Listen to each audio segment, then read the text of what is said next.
ଏଇଠି ମୁଁ ଆଜ୍ଞା ହାରିଗଲି। ମୁଁ ଆଉ ଯାଇପାରୁନି ଉପରକୁ, ହାରିଗଲି ଆଜ୍ଞା। ଆଉ ଯିବାର ମୋର ସାହସ ନାହିଁ। ଏଇଠୁ ହାରିଗଲି। ମୁଁ ଯାଉଛି, ଫେରି ଯାଉଛି ତଳକୁ। କାଲି ସକାଳୁ ଯଦି ହବ ଆସିବି, ନହେଲେ ଏଇଠୁ ଫେରିଗଲି। କାହିଁକିନା ସନ୍ଧ୍ୟା ହେଲାଣି। ଆହୁରି ଏଇଠୁ ଯୋଉଠି ମୁଁ ଅଛି ସେଇଠୁ ଆହୁରି ଅଧଘଣ୍ଟା ଲାଗିବ ଉପରକୁ ଯିବା ପାଇଁ।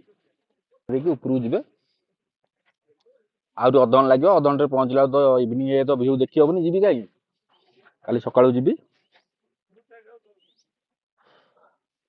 ଦେଖନ୍ତୁ ଏଠି ଭାଇମାନେ ସବୁ ଓହ୍ଲଉଛନ୍ତି ବହୁ କଷ୍ଟରେ। ସେ ମନା କଲେ, କହିଲେ ଯିବ କିଛି ଦେଖିପାରିବନି, ତାଠୁ ବେଟର ଯାଅନି, କାଲି ସକାଳୁ ଯିବ। ମୁଁ କହିଲି ସେଇଟା ବି ଠିକ୍। ଆଉ ଇଭିନିଂ ହେଇଗଲାଣି, ଡର ମାଡୁଛି ମୋତେ। ସେମାନେ ସେ ରାସ୍ତା ଦେଇ ଗଲେ, ସେ ରାସ୍ତା ଟିକେ ଖସଡ଼ା ଥିଲା।